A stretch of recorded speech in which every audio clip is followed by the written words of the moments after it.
play it like she'd never even existed. Shit, Madison cursed. She wasn't going to let Hannah ruin things for her. Not this time. She checked the time on her phone again. Cheyenne was officially 26 minutes late.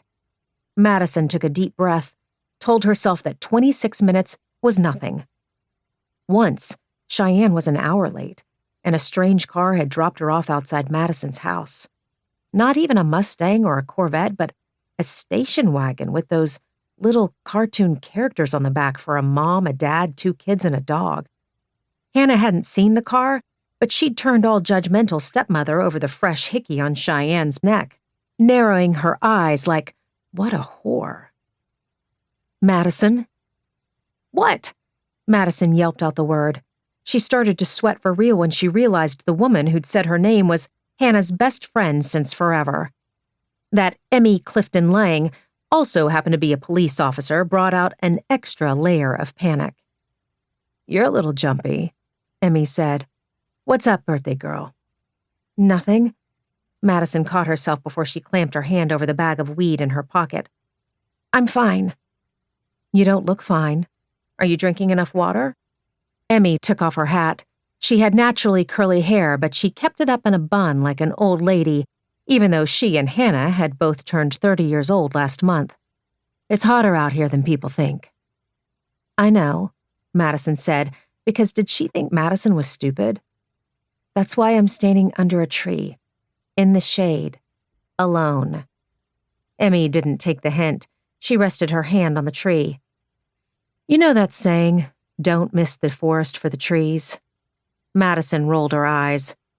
All people did lately was give her advice she didn't ask for. What? Sometimes you think you know who you're dealing with, and you ignore the signs that maybe they're not the best thing in the world for you. Emmy shrugged. Sometimes you miss the big picture because you're too focused on the little stuff like having fun and sneaking out of the house and doing things you know you're not supposed to do. Then suddenly, one day, you're hit with the consequences of your actions. God, Madison groaned. She knew exactly where this Cheyenne Baker is a bad influence lecture was coming from. Tell Hannah to get a life, okay? She can stop sending people to talk to me. I'm leaving this stupid town as soon as I can.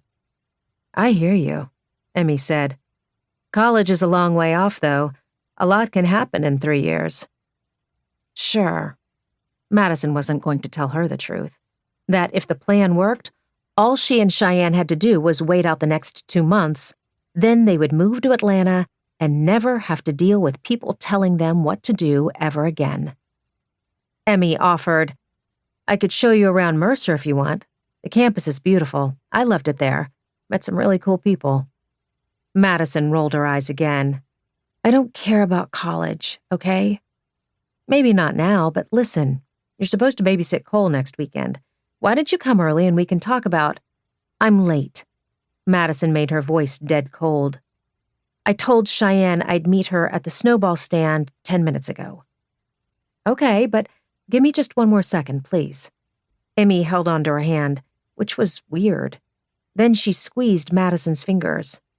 I want you to know, you should already know, that Hannah really loves you. Madison's heart suddenly got jumpy. She felt the warmth of Emmy's hand wrapped around hers. Inexplicably, she wanted to cry. She watched you grow up, Emmy smiled. We both did. We both love you. Madison swallowed the lump in her throat. Whatever.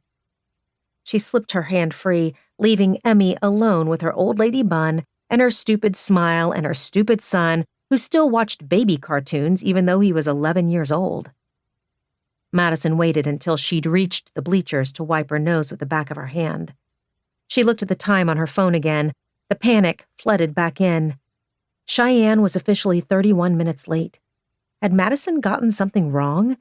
Were they supposed to meet at the house? She shook her head, because that wasn't right. She hadn't gotten anything wrong. They had gone over the plan dozens of times, even walked the route with a stopwatch, then taken their bikes because it felt safer to cut across the back roads instead of going through downtown where some busybody could spot Cheyenne and screw up her alibi.